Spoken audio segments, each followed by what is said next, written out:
이번 시간에는 14장입니다. 유체에 관련된 내용인데요. 첫 번째 내용은 강체, 우리가 이전 시간에 공부했던 강체랑 그리고 이제부터 배워야 할 유체에 대한 운동에 대해서 한번 간략히 한번 설명해 보도록 할게요. 우리가 이전 시간에 배웠던 강체, 그래서 강체라고 한다면 이게 뭐를 의미하냐면 잠깐만요, 이거죠. 그러니까 외부의 힘을 받아도 크기와 모양이 절대 변하지 않는 그런 이상적인 고체를 얘기합니다. 그러니까 이런 강체는 실제로 존재하지는 않아요. 항상 아무리 단단한 물질도 외부에 적당한 힘을 가하면 항상 변형이 일어날 수밖에 없죠. 그죠? 근데 이제 그렇게 변형이 이루어지지 않는 그러한 고체 형태의 물체를 한번 보자는 거예요. 그렇다면 어떤 이러한 물체의 운동량, 그러니까 각운동량을 한번 보자라는 거예요. 그러면은 이 강체는 항상 외부에서 힘을 가하게 되면 어떠한 운동을 하는지 한번 보자는 거야. 우리가 각운동량, 어떠한 강체의, 그러니까 입자계죠, 입자계. 입자계의 각운동량은 어떻게 돼요? 전체의 각 입자, 요 MI에 뭐를 구하면 됩니까? 각운동량을 다 더해주면 되겠죠. 그렇다면 요 LI, 그러니까 입자계, 그러니까 강체를 이루고 있는 요 입자계의 운동량은 뭡니까? 그렇죠. RI 크로스 PI, 선운동량이 될 거예요. 근데 여기서 PI는 당연히 뭡니까? MI, VI가 될 겁니다. 그지? 근데 선생님은 이제 요 질량 중심에 대해서 얘를 표현해 보려고 해요. 그러니까 입자의 위치를, 요 RI를 어떻게 질량 중심에 대해서 나타내어 보자. 이렇게 되는 거예요.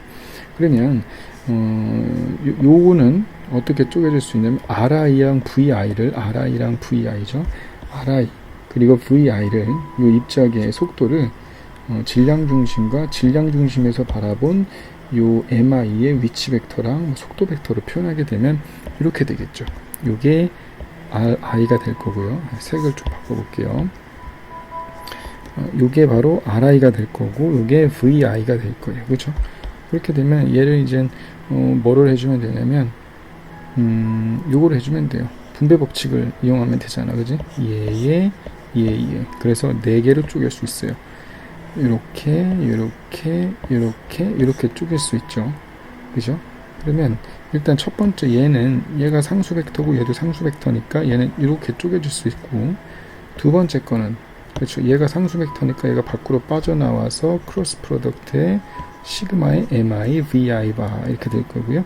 세 번째는 얘가 뭡니까? 얘가 지금 뭡니까? 저기잖아요. 요 MI를 이쪽으로 옮길 수가 있잖아요. 그래서 이렇게 표현할 수가 있고요. 얘는 그대로 이렇게 쓸 수가 있어요. 근데 지금 요겁니다. 바로 색깔하면 얘랑 결국 이게 0이 될 수밖에 없다라는 거거든. 어떻게 되냐면 얘가 0이고요. 얘가 제곱 벡터가 되고요. 또 얘가 0이 돼요.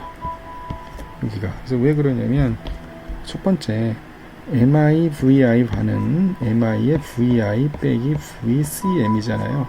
그럼 요거 전개해주면 얘 0, 제로 벡터가 될 수밖에 없고, 마찬가지로 MI, RI 반은 뭡니까? 그쵸. MI, RI 빼기 질량 중심이니까 얘도 전개해주면 0이 될 수밖에 없어요. 그래서 얘랑 0이 돼서 결국에 남는 거는 뭐냐면, 요거는 선생님 이게 뭡니까? 요거 시그마 MI는 결국에 총 질량이 되잖아. 결국에 질량 중심 크로스 프로덕트의 MVCM이면 뭐예요? 질량 중심 운동량이잖아요. 이게 의미하는 게 뭡니까? 그쵸. 질량 중심 선운동량이에요. 즉, 이 강체의 질량 중심의 운동입니다. 운동. 그죠? 그리고 얘는 뭡니까? RI 바, 크로스 MI, V 바입니다. 얘는 뭐야? 질량 중심에서 바라본 위치 벡터, 크로스 프로덕트의 질량 중심에서 바라본 운동량이죠. 그죠? 결국에 얘네들은 질량 중심에서 바라본 강체의 운동량의 각운동량의 합이란 말이야. 이게 뭐야? 질량 중심에 대해서 강체의 총 각운동량이라는 거죠. 결국에 어떠한 입자계, 여기선 강체죠. 강체의 각운동량은, 실질적인 운동량은 질량 중심 자체, 이 질량 중심에 대한 궤도 운동과 얘는 뭐야? 질량 중심에 대한 스핀 운동, 강체의 회전 운동의 합으로 표현할 수 있다라는 거예요. 여기까지 됐죠? 이게 바로 강체의 운동입니다. 그 강체는 뭐야? 질량 중심의 궤도 운동, 강체를 이루는 질량 중심의 궤도 운동과 그리고 질량 중심에 대한 강체 회전 운동이 된다는 거예요. 그죠? 이렇게 된다고. 그래서 이제 그렇다면 유체랑 강체 운동을 한번 좀 설명을 해볼 텐데, 여기 볼게요. 강체랑 유체의 운동을 기술하는 데 있어서 물리량을 비교해 보면 이거거든요. 이거 되게 중요합니다. 우리가 강체에서는 질량과 결국에 힘만 알면 돼요. 우리가 강체의 운동 상태를 알고 싶다라는 것은 강체의 뭡니까?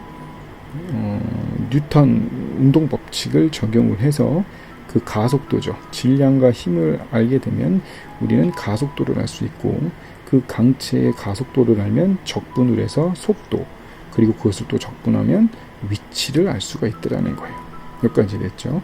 유체도 마찬가지예요. 결국에 유체라는 것도 우리가 새로운 물리량을 도입을 하는데, 어떤 물리량이냐면 밀도라는 물리량과 압력이라는 물리량을 도입을 합니다.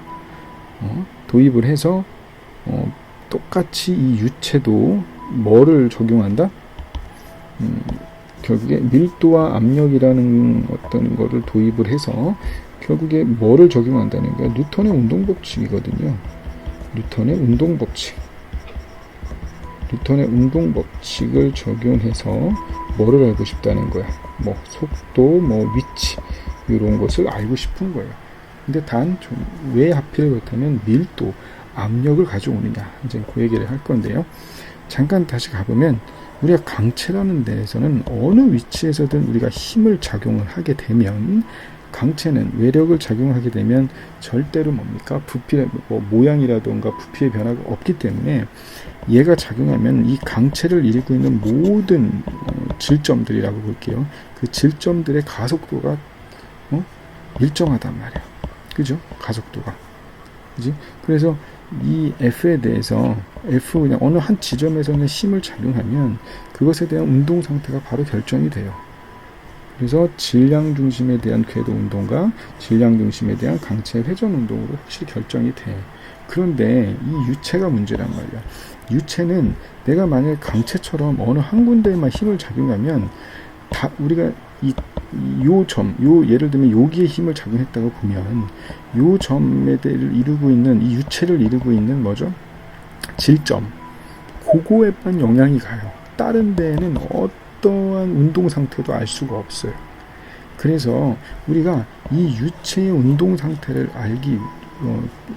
운동 상태인 거죠. 최종적인 건 이 유체의 속도를 알고 싶다면 결국에 유체를 밀어줄 수 있는 어떤 단위 면적당 어떤 힘이 필요를 해요. 힘이 필요해. 그래서 만약에 이만큼의 이런 직육면체의 유체를 있다면 이 유체 전체의 속도를 알고 싶다면, 그렇죠? 이 유체의 수직인 면에 대해서 유체를 충분히 밀어낼 수 있는, 유체 전체의 영향이 갈 수 있는 그런 면에 대응하는 힘을 작용을 해야 된다는 거예요. 그죠? 그러한 힘이 뭡니까? 면에 대해 작용하는 힘. 그러니까 어떻게 보면 평균력인 거죠. 그것을 압력이라고 합니다. 압력이라고 해요. 왜냐하면 유체라는 것은 3차원상의 공간에 존재하는 물질이기 때문에 그것을 우리가 이제 유체 전체를 뭐 하려면 이동시키려면, 즉 속도, 운동을 결정시키려면 어떤 단위 면적당 힘이 필요하다라는 거예요. 당연히 얘는 평균력이 되겠죠. 평균력. 그렇게 되면 이 유체 전체의 이러한 사고로 인해서, 즉 압력으로 인해서 어떻게 되는 거야? 이 유체의 운동 상태를 결정하고 싶은 거예요. 그러니까 그림을 하나 그려보면, 예를 들면 얘가 미소 면적이라고, 미소 부피라고 할게요. 미소 부피가 이렇게 있어요. 그럼 여기에도 얼마만큼의 평균 질량이 있겠죠. 그게 뭡니까? 바로 밀도예요. 그죠? 여기에 평균, 그 밀도라는 것은 결국에는 평균 질량이거든요. 평균 질량, 단위 부피당 평균 질량이에요. 여기에 뭐를 가한다면, 그렇죠? 이 면에 대응하는 어떤 힘을 가한다면, 즉 밀도죠. 밀도가 아니라 압력이 되는 거죠. 힘을 가한다면, 그죠? 이게 아주 작은 미소 질량이라고 한다면, 그러니까 미소 밀도가 되겠죠. 아주 작은 부피 안에 들어가 있는 질량에 내가 적당히 압력을 가하면 요만큼의 운동 상태를 결정할 수가 있겠죠. 그죠? 요만큼의 운동 상태. 그때는, 왜냐면 아주 작은 미소 질량이야. 그때 결정되는 게 요 안에 들어있는 질량이 뭐 M이라고 한다면 F는 MA라는 이런 운동 방정식을 적용해서 우리가 풀 수 있다라는 거예요. 여기까지 이해가 됐죠? 그래서 우리가 이 압력이라는 것을 도입하게 된 배경은 바로 유체 전체의 운동 상태를 결정해 주기 위해서 어떤 특정 위치에서의 어떤 힘이 아닌 어떤 적당한 면적에서의 평균력, 압력을 작용을 하고, 그 압력에 의해서 어떤 단위 부피당 그 안에 존재하는 평균 질량, 즉 밀도의 운동 상태를 결정해 주는 거죠. 여기까지 됐죠? 그래서 이런 운동 상태를 우리가 이제 파악을 하는 데 있어서 정지되어 있는 유체랑 흐르는 유체, 즉 흐르는 유체에서 아주 이상적인 유체, 우리가 이제 고체에서는 그런 걸 강체라고 하듯이 여기서는 이상 유체라고 합니다. 그래서 이디얼 플루이드라고 하는데, 정지 유체를 다루는 데 있어서 우리가 파스칼 원리라는 것으로 이용해서 많이 공부를 하고요. 그리고 이상 유체, 흐르는 유체인데 속도를 가진 유체인데 그 중에서 아주 강체 같은 어떤 이상적인 유체 안에서는 뭐를 이용한다? 베르누이 원리를 이용해서 이런 유체의 또 운동 상태를 파악하게 됩니다. 여기까지 됐으니까 이상으로 설명 마치도록 하겠습니다.